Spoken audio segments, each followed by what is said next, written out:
Хөгжлийн бэрхшээлтэй хүн гэдэгт бие махбод, сэтгэл мэдрэл, оюун санаа, мэдрэхүйн байнгын согогтой бөгөөд уг согог нь янз бүрийн саа тодорхойлт нийлсийн улмаас бусдын нэгэн адил нийгмийн амьдралд бүрэн дүүрэн үр дүнтэй оролцоход нь саад учруулах үйлс болсон хүнийг багтааж ойлгоно.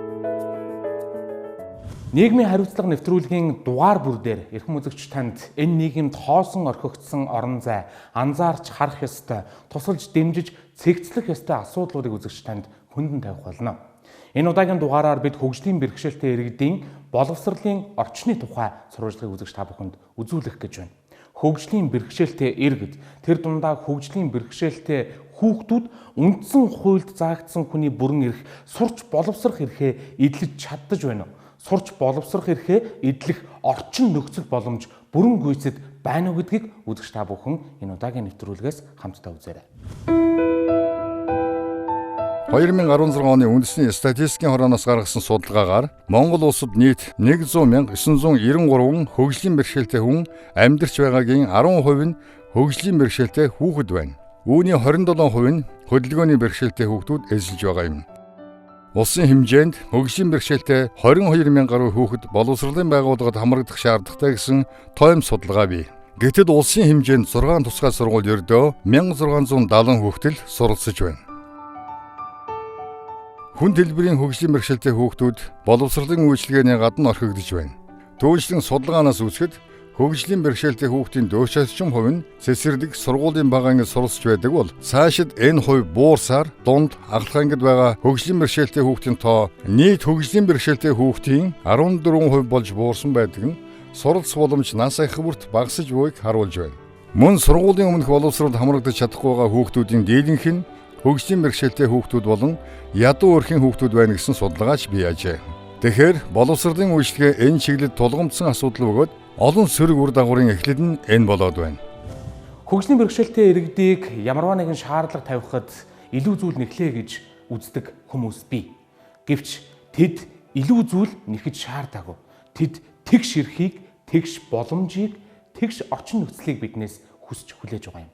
Энэ бол хүнлэг, энэрэнгүй ардчилсан нийгмийг цогцлоож байгаа орчин үеийн улс орны аль ч төрийн хүлээх ёстой үүрэг.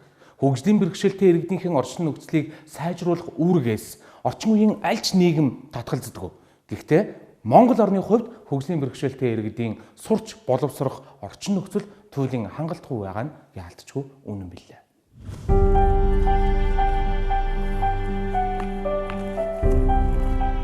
Тэд биднээс тусгай орчин илүү эрх хэдлэх гэж нэхээгүй.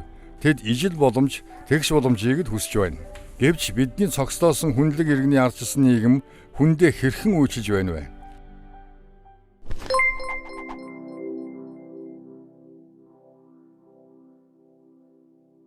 Аутизм буюу нийгмээс өөрийгөө тусгаарлах эмгэг 110 хүүхэд тутамд 108,000 гаруй хөгжлийн бэрхшээлтэй иргэдийн 1600 гаруй тархины саатай.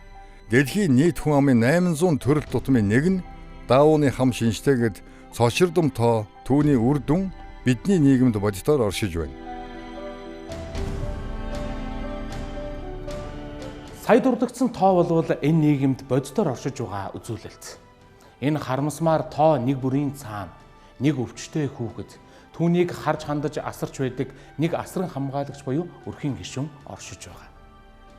Тархины саатай, аутизмтай, даавны синдромтой эдгээр хүүхдүүдэд хоногийн 24 цагийн тасралтгүй асаргаа сувилгаа хэрэгтэй бөгөөд үүний тулд өрхийн хэн нэгэн гишүүн хөдөлмөр эрхлэлгүйгээр яг энэ өвчтөе хүүхдтэй цуг нийгмээс тусгаарлагддаг юм.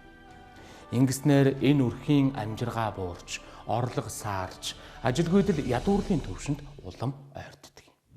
Хүүхдээ эмнэлэгт үзүүлэхээр явхад л тэр айл баг бүтэн хөдөлдөг үсттэй. Тэгэхээр зэрэг нэг тийм өвчтөе хүүхдтэй айл бол одоо юу гэдэг нэг нь заавал асаргаа хэрэгтэй. Тэгэхээр тэр хүн тэгэхээр зэрэг ажилгүй л байна. Одоо залуу ээж аав нар л яах юм? Нэг нь яалж чихгүй хараа суухаас аргагүй шүү дээ. За миний хүү мөнгө очир 7 настай. Тархины саажилт гэсэн онцтой. Биеийн байдлын хувьд одоо явахгүй, ярихгүй, сууж чадахгүй. Оюуны бас жоохон авсарсан бэрхшээлтэй. Одоо манай хүүхд чинь шүрмсний таталттай.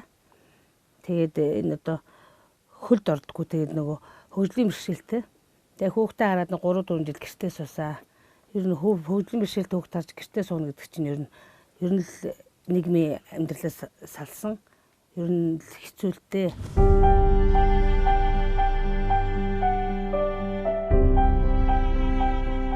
Хөгжлийн бэрхшээлтэй хүүхэдтэй тэр дундаа байнгын асаргатай хүүхэдтэй гэрүүдийн гишүүдийн хэн нэг нь хүүхдээ асарсны улмаас ажил хөдөлмөр эрхэлж чаддгүйгээс тухайн өрхийн орлого хүрэлцэхгүй байх, амжиргааны төвшин доройтох улмаар ядууралд өртөх, түүнчлэн насаараа байнгын асаргатай хүүхдээ асарчаад тэтгэврийн насанд хүрэхэд тэтгэвргүй үлдэхээр стэлд хүрч байгаа юм.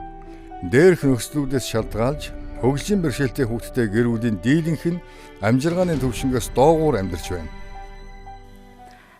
Хүүхдийн хувьд нөгөө амжиргаа дэмжих мөнгөний тэмцээ 140 сая төгрөг олгогддог. Ээжүүд буюу асран хамгаалагчид нь 64 сая төгрөг олгогддог. За энэ үйлчлэгээ битээр бол авч байгаа. Гэхдээ бол энэ мөнгө маань одоо хүүхдийн хувьд ер нь гэр бүлийн хувьд ер нь хангалтгүй байдیں۔ Хөлд ордгоо өөрөө явдгоо чинь угаасаа чинь өргөж явахаас авахудаа тэгэл өвлийн цагт гарч чадахгүй 100-ны цагт хөлс баастайгаа цувуулдаад хэдүүлээ чирээл явна. Тэгэл эмнэлэг одоо эмнэлэгт чинь ингээл очиод нэг бариулах чинь 10-аас 5 хоног өрүүлж байгаа юм чинь. Тэр болгонд натуусан ч эхэлдэл.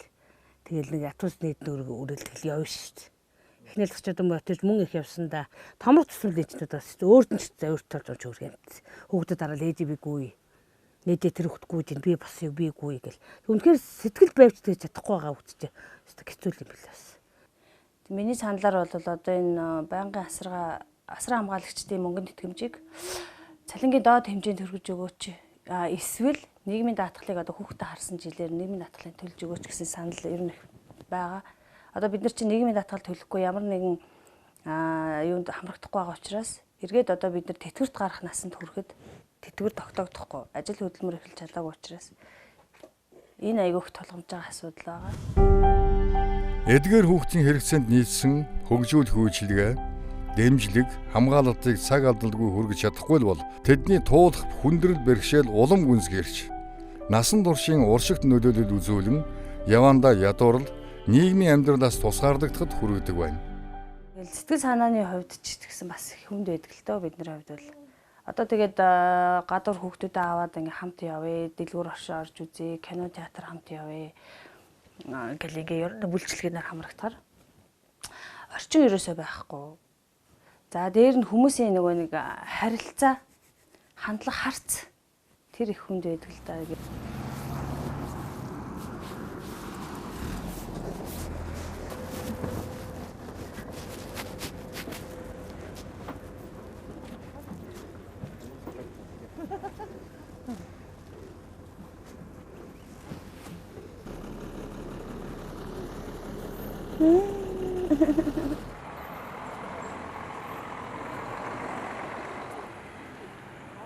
Одоо энэ хөгжлийн бэрхшээлтэй хүүхдүүдийг ерөнхийдөө тийм амар хүүхдүүд амар эмзгээр одд юм шиг байна.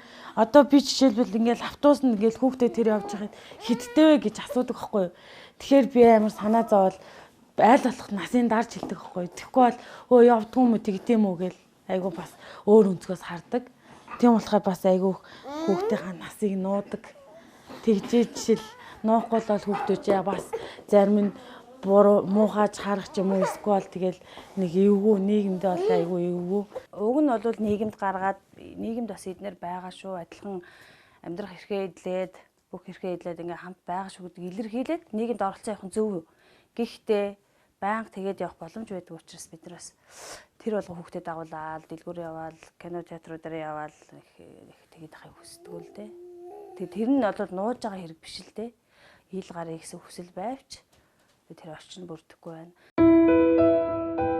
Хэдийгээр бодит байдал дээр хөгжлийн бэрхшээлтэй иргэдийн боловсрал эзэмших боломж туйлын хангалтгүй байгаач энэ асуудалд шийдэл хайж бүтээлчээр хандж байгаа нийгмийн хариуцлага өөрийн санаачлагаар хэрэгжүүлж байгаа сайн үлгэр дуурайлал нийгэмд өрнөж байна. Улсын хурлын гишүүн учрал өөрийн санаачлаг хөрөнгө оруулалтаар бүтээн байгуулсан Тэмүүжингийн андууд цэцэрлэгийн гадаа ирээд байна. Энэ цэцэрлэг 2017 оны 9-р сард үйл ажиллагаагаа эхэлсэн бөгөөд 50 орчим хөгжлийн бэрхшээлтэй хүүхдүүд эрүүл мэндийн болон боловсролын үйлчилгээгээр үйлчлүүлж байна.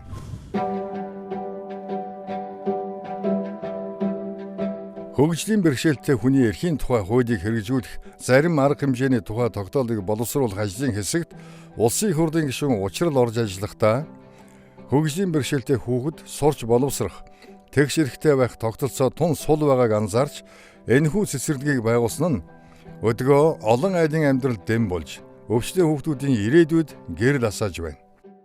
За манай Тэмүүжингийн андууд тусгай эрхцээ цэцэрлэг нь 2017 оны 9 сарын 15-нд нээлттэй хийж одоогоор өдрийн эмчилгээтэйгээ анги бүлгүүдийн хүүхдүүдтэй нийтдээ 78 хүүхдтэй 22 ажилч албаагчтай үйл ажиллагаагаа явуулж байна.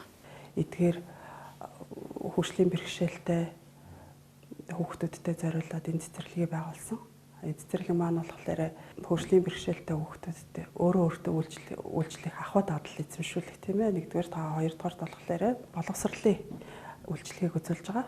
За манай цэцэрлэгийн 6 бүлэгт нэг бүлэгт бол 10 хүүхэд хамрагдаж байгаа. 10 хүүхдэд 2 багш ажилладаг.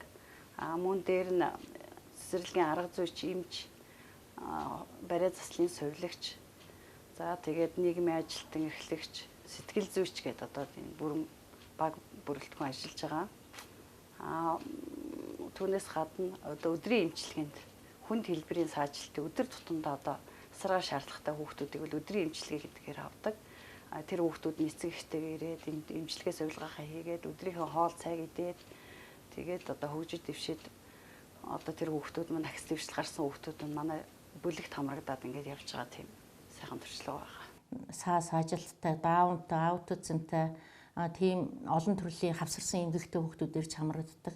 Эдгээр эмгэгтэй хүүхдүүд маань даунтай хөгтлөхэд л одоо нийгэмшээгүй, аутизмтай хүүхд маань олон дунд орж бие авчих чадваргүй.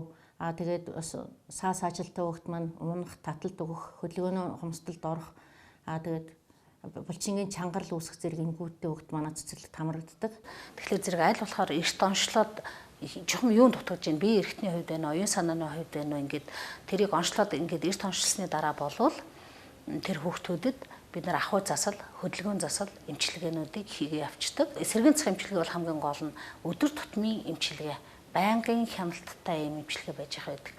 Тэгэхээр зэрэг энэ цэцэрлэгт бид нар хамруулж чадвалал тэр хүүхдэд эмчилгээ тасралтгүй явж чинь гэсэн ийм ойлголт байж болж байгаа. Тэгснээр тэр хүний биеийн хөгжил болоод оюуны хөгжлийг тодорхой хэмжээнд хөгжүүлж чадсанараа тэр хүний боломжит хэмжээнд хүрч чадах, тэр хэмжээнд хүргэж чадна. Хөгжлийн бэрхшээлтэй хүүхдүүд маань бол ер нь их эмзэг, мэдрэмтгий тийм ээ, цочомтгой, аймтгай ямарваа нэг юмд өөртөө итгэл гэж ерөөсөө огт юм байхгүй. Өөртөө итгэл байхгүй учраас энэ ингээл байж байх хэвээр юм байна. Ийм л байх хэвээр. Би одоо гар хөдлөхгүй байдаг бол хөл маань хөдлөхгүй байдаг бол энэ хിവэрэл ингээл байх хэвээр маа гэсэн ийм дотроо чин бодолтой байдаг учраас дасгал хийх цаашид ирмэлцэлгүй болсон байдаг л да. Хүүхдүүд маань хоолоо өөрсдөө идэх чадваргүй, залгуур эрхтний бэрхшээлтэй, хөдөлгөөний хомсдолтой, хэл ярианы чадвар байхгүй тийм хүүхдүүд ирж байгаа. Гэхдээ одоо ингээд нэг анги бүлэг болгоод эмнэлгийн цогц үйлчлэгээ явуулаад ирэхэд тэднэрт маш их эерэг өөрчлөлт гарч байгаа байхгүй юу. За ягаад тэгэхээр зэрэггүй хэл ярианд нь өөрчлөлт гарч байна. Явж чаддгүй хүүхдүүд маань явдаг болж байна. Цэцэрлэгтээ маш их баяртай ирж байна. Өглөө болгон одоо энийгээл ерөөсө цэцэрлэгээсээ явах дурггүй, цэцэрлэгтээ ирээд найз нөхдөд болж байна. Гав ганцаархнаа гэртээ хоригдчихсэн хүүхдүүд маш их сайхан нийгэмшиж тэр хэмжээгээр хэл ярианч гэсэн хөгжиж, үгийн сан нэмэгдэж, сэтгхүйн хөгжиж, дуу шүлэг хүртэл сурч одоо бүгдээрээ дуулж чадахгүй хүүхдүүд маань хүртэл шинж дээр дуу дуулна, шүлэг уншина гэл ингээл одоо багш нартай тэгж хэлдэг. Нэг асуудлыг шийдэхэд түүнээс учигтай олон асуудал цэгсэрч байна. Нэг хүний санаачлаг олон эерэг үр дүнгийн эхлэл болж байна. Төр шийдвэл түмэн олон цэгсэрч болдгийн жишээ сонгон хайрханд өргөт өрнөж байна. Цэцэрлэг түүхтэй өгсөн эцэг эхчүүд хүүхдийн эрүүл мэндэд гарч байгаа эерэг өөрчлөлт, өөрт алдж байгаа ажил хөдөлмөр эрхлэх боломжийн талаар талархан ярьж байна. Одоо миний ерөөсөө яг мөрөдж исэн зүйлээ яг цэцэрлэг манай хүүхдийн хувьд биеийн байдал бас жоохон нэлээд хүн төвтөр учраас сургуульд хамрагдах юм боломжгүй. Тэгэхээр цэцэрлэг буюу өдөр өнжүүлэх тийм төв ерөөсөө байгууллагатаас олон байгаасаа гэж аягүй хүсдэг мөрөөддөг байсан. Тэгээ сая одоо энэ мөрөөдөл маань биелсэн гэх юм уу? 9 сард бас энэ учрал гишүүний санаачлагаар өөрийнхөө ингээд хөрөнгөөр цэцэрлэг байгуулад энд хамрагдаад бас гэртэйгээ ойрхон манайх нэг 5 6 буудлын зайтай байгаа. Гэсэн ч бид нар одоо ямар ч гэсэн өдөр алгасахгүй ингээд цэцэрлэгтээ айгүй ингээд заа маргааш албандаа явж байгаад одоо хамаг яваа бэлдэл айгүй баяр хүртээ явдаг ш цэцэрлэгтээ их дуртай байгаа. Манай сонгоо харган чайны сайхан цэцэрлэг нэгэ тарин сайхан болчихдаг ш. Манай чинь бүр ингэж юм төсч явж чаддаг байсан. Тэр цэцэрлэгт яваад харин юм төсчээд ингээ яваад энэ сандалга ингээ уршин тавиад ингээ араас нь ингээ яваад болчихдог байхгүй чи. Манай чинь тэр цэцэрлэгт орсноос хойш нуучлал гişүн чарна гайгүй цэцэрлэг нэгэд. Тэр бол гэрт байнга. Өөр цэцэрлэгт өгөх дандаа юуных энгийн хүүхдүүдтэй энэ шин зодоо энэ ч мөлхөө хөвдөж хийсэн шүү дээ. Тэгэд энэ явуулдаг байсан байхгүй. Тэгээ энэ жилээс нэг цэцэрлэгтэй болж байна. Цэцэрлэгтээ явж гиснээс бид хоёр одоо хүүхдийн хувьд шаардлагатай бүх эмчилгээнд хамрагч чадж байна. Сэргээн засгийн эмчилгээнд явж байна. Барай, засал, бомб, усан эмчилгээ гээд бүх үйлчлэгийг авч чадж байгаа. Бас витамин жилтгээд одоо ер нь хэрэгтэй бүх л юм явуулж байна. Цэцэрлэг маань яг өөрөө мэрэгжлийн олон жил ажилласан туршлагатай эмч, совилогч, барайч бас ажиллаж байгаа юм байна. Өмнө битэрч одоо гэрээ нөхцөл байхдаа яг тогтмол яг энэ хугацаанд юм эмчилгээг бас авч чаддаг байсан. Манай хүүхд нөгөө юм төшөө зогсож чаддаг байсан. Юм төшөө зогсдог болсон. Энэ саналгыг одоо нөгөө тэнцээж байнгын ийм нөгөө төрдөг юм тэрэгтэй. Тэр 900 мянган төгрөгийн тэр цэцэрлэгтэй нээдэг байхгүй юу. Тэрийг төрөө явдаг. Тэгээ тэрийг төрж явж байгаа одоо энэ саналгыг ингэж урдаа бариад за яг чи. Заатах. Энэ саналгыг урдаа бариад ингээ яваад цааш нь тавиад дахиад яваад ингээ явдаг болсон байхгүй. Тэмүүжингийн андууд чи сайн цэцэрлэгсэн. Сар гарах л явсан шүү дээ. Тэг чи одоо би чинь Тэмүүжингийн багш нар их найдаж байгаа шүү дээ. Эмчнэрт нь одоо сарын дотор юм болгож байгаа юм чинь. Нэг чи цэцэрлэг амралтлагаа сайхан болгочих хэлбэл гэж. Нийслэлийн хэмжээнд бол 8000 гаруй одоо хөгжлийн бэрхшээлт байна гэсэн та үед энэ бол зөвхөн бүртгэгдсэн доо бүртгэдэггүй одоо өчнөө хөлт байгаа хэл та. Тэгвэл манай хорон л гэхэд бараг 60 хөлт байна. Тэгэхээр одоо энэ цэцэрлэгийн хамрагж байгаа одоо 40 гаруй хүүхэд байгаа. Энэ бол бага тоолдоо. Тэгээ цаашаа улам өргөжөөд дүүрэг болгонд одоо ийм цэцэрлэг байгууллагатай. Бүр боломж болдог бол ядаж нэг 3 хорооны дунд ч юм уу хүүхд төгжүүлэх төв, цэцэрлэг, өдөр өнжүүлэх төв юм олон байгууллагатаас их сүлжиж байна. Олон хүүхдүүд одоо энэ цэцэрлэгийн үйл ажиллагаанд хамрагдаад ирэхээр хүүхдийн хувьд, тухайн гэр бүлийн хувьд аюу олон одоо юм эерэг сайн талууд их гарч байна. Хүүхдийн одоо өөрийнх нь хувьд одоо хөөгжөх, нийгэмших дагаад одоо энэ хүүхдээ харж байгаа ээж хүртэл өөрөө нийгэмшиж байна. Одоо нийгмээс тусгаарлагдаад миний хувьд одоо бараг 7 жил гэртээ суудсан байж хүүхдээ хараад. Би энэ цэцэрлэг төгчөөл одоо ингээл ам зөөж байгаа тэгээ цэцэрлэг төгчөөл би одоо ажил хийж байна. Чинь ажлыг чинь би чинь одоо нэг хүн чинь орлого ороод тэгэхээр арай л өөрөлж чинь амьдрал чинь садагдаад цам бокоос авахлаад тэгэл энэ хүүхдүүд чинь өөрсдөө цуг байхаар эдэн минийг ойлгох шүү дээ. Тэгэл тэр тэгсэн энэ гэсэн гэл энэ яриа нь хүртэл шал өөрөлж байгаа юм чи орж ирэл хоол идэх суухлаа тавтаа сайхан хоолдоорой гэл унт толгой сайхан амраарай гэл хүүхд хүртэл тэрэн дээр хүртэл шал өөрөлдөг юм лээ цэцэрлэг болгох. Тэгэхээр нийгмийн харилцаанд орно гэдэг бол маш том сайн талтай хамт олонтой болж байна. Тэгээ хүүхд маань тэгээ нэг гэрээ нөхцөлд ганцаараа байна гэдэг чинь за манай хүүхд одоо хөгжихгүй дээ юм сурахгүй дээ гэсэн гэж боддог байсан бол цэцэрлэгт ороод ирэхээр хамт олонны дунд ороод ирэхээр хүүхд яаж бие бинийгээ дагаж хөгждөг вэ гэдэг бүр аюу тод харж байна би. Тэгэхээр одоо бүр үнэхээр их баяртай байна хүүхдэд цэцэрлэгт өгчөөд. Тэгээ одоо энэ цэцэрлэгийн яг ийм үйл ажиллагаа бүр олон болоосаа гэж хүсэж байна. Тэрийг дагаад тэр ээжүүд ажил хөдөлмөр эрхлэх боломжтой болно, өрхийн орлогыг нэмэгдүүлэх боломжтой болно, хамт олонтой болно. Дээр нь тэр цэцэрлэгт ажиллах багш мэрэгчлэнүүд бас давхар бас ажлын байртай болно. Одоо цэцэрлэгийн хувьд бас яг өөрснөө хөгжлийн бэрхшээлтэй хүүхдэд бас багш нар бас байгаа ажиллаж. Тэр хүүхдээ өгчөд давхар бас ажил хөдөлмөр эрхлээд ингэж болоо явж байна. Олон сайн тал байна. Нийгмийг харанхуй байна гэж шүмж суухаасаа илүүтэйгээр хаа байгаа газараа нэг ширхэг лаасаа. Яг үүнийг үлгэрлэж улсын хурлын гишүүн Nyam-Osorын учрал өөрийн санаачлагаар энэхүү цэцэрлэгийг үүсгэн байгуулсан нь зөвхөн өвчтөе хүүхдүүдэд тусдим болоо зогсохгүй тэдгээр хүүхдүүдийн ар гэрийнхэнд маш их эерэг үр нөлөөг авчирч байна.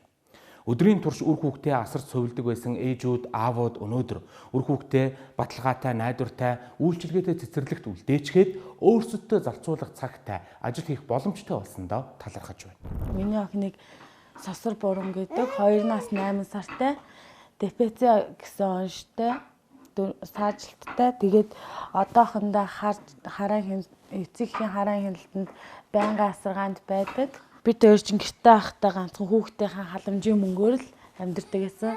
Халамжийн мөнгөнд тэгээд сард гэхэд эндээ зарцуулаад ажил хийх ямар ч боломжгүй эндээ зарцуулаад бараг гэр орны санхүүгийн төсөв бол ягаад ч хүрдэг байсан.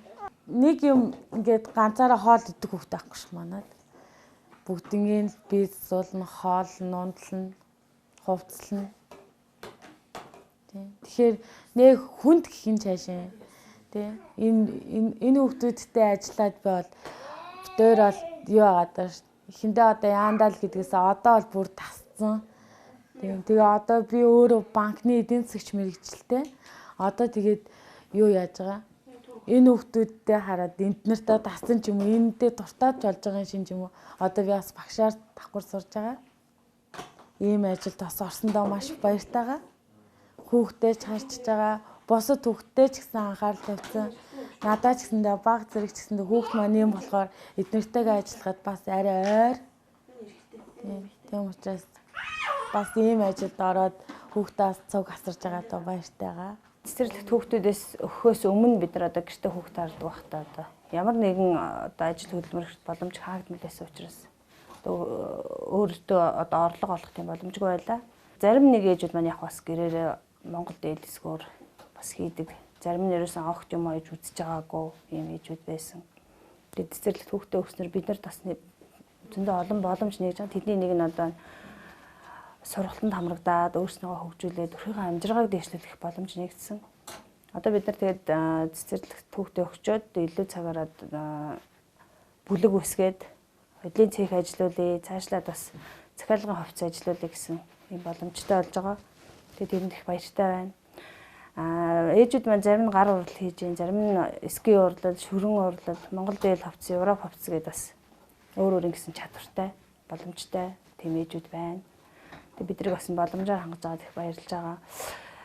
Ер нь бол гэртээ хүүхдээ харж байгаа ээжүүд маань ер нь ажил хөдөлмөр эрхлэх, орлого олох, өөрийгөө хөгжүүлэх, нийгэмд оролцох тийм боломж байна. Ийм хязгаарлалт мэдээлээд шүү дээ. Тэгээ ийм цэцэрлэг олон нэгдээд олон байгууллагадаасаа гэж хүсэж байна.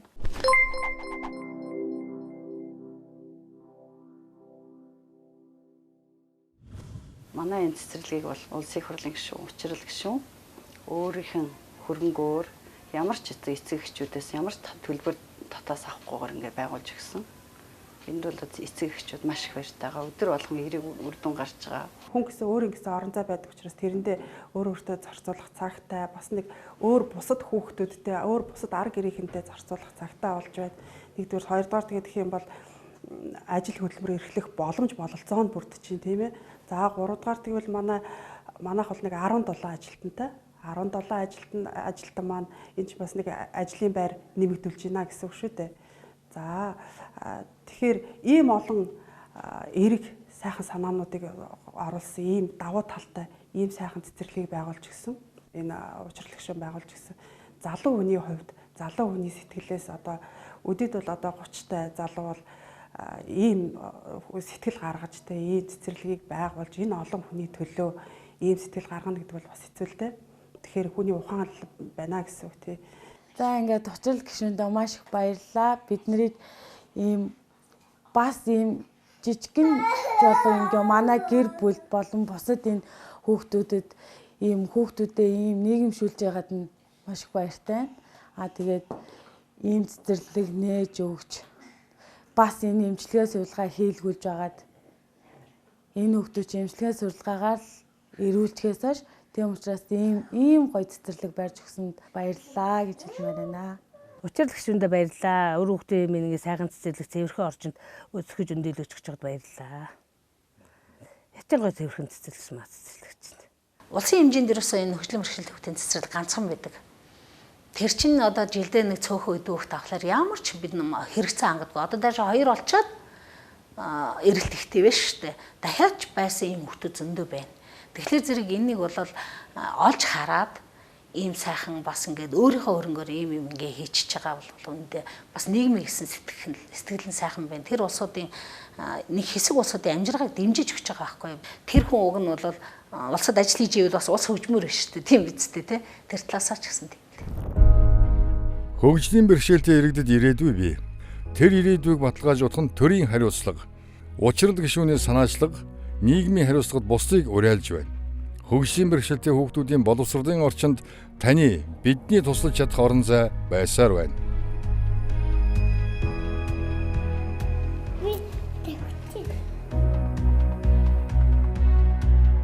Хариуцлага гэдэг ойлголт энэ нийгэмд зөвхөн алдсан хариуцлагын тухай, хариуцлагын тухай ярьдаг ойлголцыг харагдах болжээ. Гэвч бид нийгмийн хариуцлага нэвтрүүлгийн энэ удаагийн дугаараар өөрийн санаачлагаараа нийгмийн өмнө хүлээсэн үр хариуцлагаа ухамсарласан бүтээн байгуулалтын тухай ярьлаа. Улсын хурлын гишүүн Nyam-Osor-ын учрлын бүтээн байгуулсан Тэмүүжингийн андууд цэцэрлэг хөгжлийн бэрхшээлтэй хүүхдүүдэд хоосон орхигдоод байсан тэр орон зайг бага чулуун нөхөж өнөөдөр даалгаран хүүхэд эрүүл мэндийн болон боловсролын үйлчилгээгээр хангагдаж байна. Энэ мэт нийгмийн өмнө хүлээсэн хариуцлага өндөрт ухамсарлаж, бүтээж, хийж чадаж байгаа хэн бүхэнтэй нийгмийн хариуцлага нэвтрүүлэг хамтран ажиллахдаа таатай байх болно. Дараагийн дугаараар уулзтлаа баяртай.